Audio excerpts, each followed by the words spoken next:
Assalamualaikum warahmatullahi wabarakatuh. Bismillah, alhamdulillah, wassalatu wassalamu ala rasulillah Sayyidina wa maulana Muhammad ibn Abdillah. Asyhadu an la ilaha illallah wahdahu la syarika lah, wa asyhadu anna Muhammadan abduhu wa rasuluh. Allahumma salli ala Sayyidina Muhammad wa ala ali Sayyidina Muhammad. Subhanaka la ilma lana illa ma 'allamtana innaka antal alimul hakim. Ma'asyiral muslimin rahimakumullah.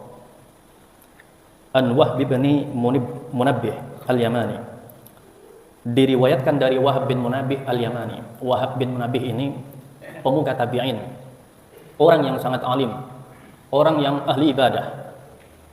Diriwayatkan bahwasanya beliau ini tidak pernah batal antara wudhu isya sampai subuh selama 40 tahun. Kealimannya tidak diragukan di dalam menguasai riwayat-riwayat sejarah. Bahkan beliau dikatakan ahli sejarah umat-umat terdahulu, menguasai beberapa kitab umat-umat terdahulu, pakar kitab-kitab terdahulu. Ini dikatakan oleh para alim ulama. Mayoritas ahli hadis mempercayai beliau. Beliau mengatakan maktubun fit Taurah, tertulis di dalam kitab Taurat. Memang pakarnya, pakar Taurat, pakar Injil, serta pakar kitab-kitab terdahulu dikuasai oleh beliau.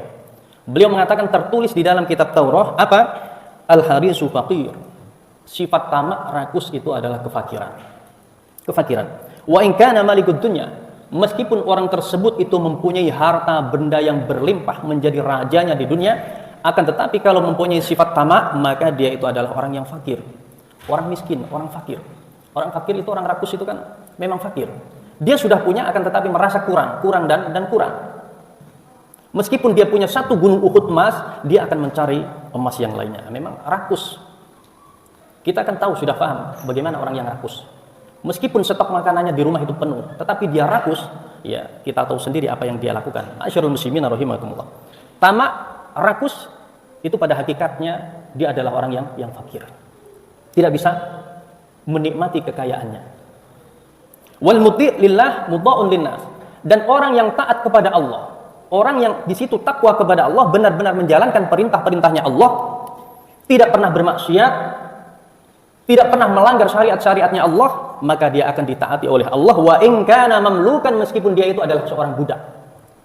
Orang budak. Budak dia terlihat rendahan, tidak punya jabatan, tidak punya harta kekayaan, dipandang sebelah. Akan tetapi apabila orang tersebut itu bisa taat kepada Allah, menjalankan perintah-perintahnya Allah, sholat jamaah, rutin baca Al-Quran, rutin tahajud, suka membantu orang lain, diajak bermaksiat gak mau, diajak menggunjing orang gak mau, disakiti orang tidak mau membalas, dicaci maki direndahkan orang lain dibalas dengan senyuman. Pokoknya lurus dia, tawadhu, gak pernah aneh-aneh, selalu taat kepada Allah. Diajak jalan-jalan gak pernah mau, diajak nongkrong gak mau. Akan tetapi ingat, orang yang seperti ini akan ditaati, disegani oleh manusia. Nasihatnya akan bisa menggetarkan jiwanya manusia, kecuali hanya mereka yang hatinya memang ditutup oleh Allah Subhanahu wa ta'ala sebagai ujian baginya. Ma'asyiral muslimin rahimakumullah. Saya banyak bertemu dengan orang seperti ini dari kalangan para alim ulama. Saya melihat kehidupannya biasa-biasa saja. Dia bukan pejabat, dia bukan orang kaya, akan tetapi nasihatnya selalu bisa menembus kalbunya manusia. Karena apa? Karena yang dia bicarakan, yang dia nasihatkan, dia jalani. Kalau kita beda, apa yang kita sampaikan belum tentu bisa kita jalankan, sehingga susah untuk bisa menembus kalbunya manusia. Akan tetapi apabila seseorang itu bisa menjalankan apa yang dia ucapkan, maka nasihat-nasihatnya akan bisa menembus jiwanya manusia. Ma'asyiral muslimin rahimakumullah. Kemudian wal qani'u ghaniyun wa in kana ja'ian. Orang yang qanaah itu adalah orang yang kaya meskipun dia itu adalah orang yang lapar. Kaya itu ada dua, kaya harta, kaya hati. Dan kaya yang sebenarnya itu adalah ghina qalb, kaya hati. Ada orang kaya tetapi hatinya miskin. Saya juga banyak bertemu orang yang dia itu mengadu, mengeluh, padahal saya melihat dia itu orang kaya. Rumahnya di beberapa daerah ada, bahkan di berbagai negara itu ada rumahnya. Di Amerika dia punya rumah, di Belanda dia punya rumah, akan tetapi miskin hatinya. Dari mana? Kemiskinan itu tidak bisa disembunyikan dari raut mukanya. Masyarul muslimin rahimakumullah. Yang diceritakan adalah masalah, keluhan. Ada lagi, saya lihat dia itu orang kaya, kerjaannya mapan, rumahnya megah, Di samping rumahnya pas itu kontrakan berjejer punya dia. Puluhan pintu. Saya menyaksikan sendiri. Bukan cuma sekali dua kali, sering saya pernah ya sering ketemu sama beliau. Bukan jamaah sini, di luar sana. Karena beliau sering belajar sama saya gitu. Saya lihat itu kaya. Satu pintunya itu kontrakan bisa 2 juta lebih. 2 juta lebih. Kalikan berapa puluh pintu yang dia punya. Akan tetapi setiap cerita sama saya, curhatannya itu apa? Ngeluh terus. Takut menghadapi kehidupan ini. Takut miskinnya itu sangat luar biasa.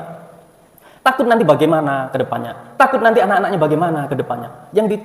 Saya baca raut mukanya itu pun dengan ketakutan-ketakutan. Apakah ini yang dinamakan orang yang kaya? Yang kita melihatnya secara lahiriah serba ada. Ternyata tidak. Al-ghina ghinal qalb. Kaya itu ada berada di dalam hati. Dan ini saya tidak cuma omong kosong, saya sudah membuktikannya.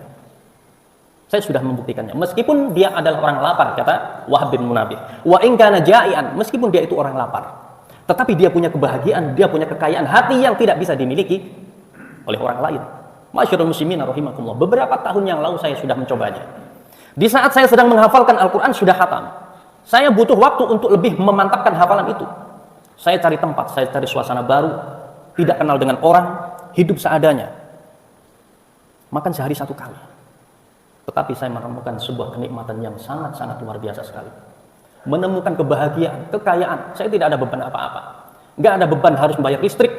Nggak ada beban harus memiliki kulkas. Nggak ada beban harus punya mobil. Tidak ada. Benar-benar waktu itu saya merasakan sebagai orang yang sangat kaya. Makan seadanya, nggak pernah geluh. Setiap hari yang saya baca Al-Quran, saya hafalkan. Terus. Kemudian saya berpikir, kalau saya lanjutkan begini, bisa loss ini nanti. Saya waktu itu belum menikah. Dan saya benar-benar menemukan sebuah kenikmatan jauh dari dunia. Itulah hakikat kekayaan. Boleh kita memiliki dunia, memiliki mobil silahkan. Rumah yang membekas silahkan. Akan tetapi jangan pernah hati kita bergantung kepada apa yang kita miliki. Jadilah orang kaya yang sesungguhnya, yaitu dia yang mempunyai keimanan kepada Allah Subhanahu wa taala, bergantungnya hanya kepada Allah. Ulama mengatakan yang dimaksud dengan qanaah, sakunul qalbi inda adamil ma'lufat. Yang dinamakan qanaah itu adalah tenangnya hati di saat sudah tidak ada apa-apa yang bisa dimakan, sudah tidak ada apa-apa yang bisa dimiliki. Waridho bi qismatillah, dan ridho rela terhadap apa yang telah diberikan Allah Subhanahu wa taala. Kalau ridho mungkin sedikit banyak kita bisa. Kita setiap bulannya dapat gaji sekian, kita bisa ridho. Setiap bulannya kita bisa mengambil pensiunan sekian, kita bisa ridho, alhamdulillah. Akan tetapi bisakah hati kita itu tenang di saat kita tidak punya apa-apa? Nah, itu yang susah. Orang itu bersyukur dikala sehat, itu mudah, alhamdulillah sehat. Akan tetapi apabila seseorang itu bisa menikmati sakitnya, itu yang susah. Ada seorang ulama di Pasuruan, tidak terkenal. Akan tetapi saya melihat beliau itu betapa bahagianya, betapa tenangnya kehidupannya. Beliau itu menderita sakit stroke sudah lama sekali, bertahun-tahun stroke. Apa yang beliau katakan? Saya meskipun seperti ini, sakit stroke ini bertahun-tahun, tetapi saya tidak pernah yang namanya susah. Sama sekali saya tidak pernah susah dalam hidup saya. 30 kali lebih saya bermimpi ketemu dengan Rasulullah SAW. Hakikat orang kaya, hakikat orang yang bahagia. Ma'asyiral muslimin rahimakumullah. Itulah tata hati kita, melatih untuk bisa menikmati di saat sesuatu itu diambil oleh Allah Subhanahu wa taala. Untuk bisa menikmati di saat kita sedang sakit, untuk bisa menikmati di saat kita tidak punya apa-apa. Kalau kita bisa menikmati kesehatan kita itu sudah wajar. Orang sehat bahagia itu mudah, akan tetapi orang sakit bahagia. Ada yang kakinya tidak bisa ditekuk, mati. Ada yang susah berjalannya. Nah, itu yang harus kita latih untuk bisa kita nikmati. Maka kita akan bisa menemukan kebahagiaan itu. Kekayaan, kenikmatan yang hakiki, yang nanti akan bisa kita raih dari Allah Subhanahu wa taala. Ini adalah nasihat dari Wahab bin Munabbih, pemuka tabi'in, pimpinan atau orang-orang utama dari kalangan tabi'in yang tidak diragukan lagi riwayatnya. Demikian, semoga kita bisa mengambil manfaat. Mohon maaf, wa'alafu minkum. Wassalamualaikum warahmatullahi wabarakatuh.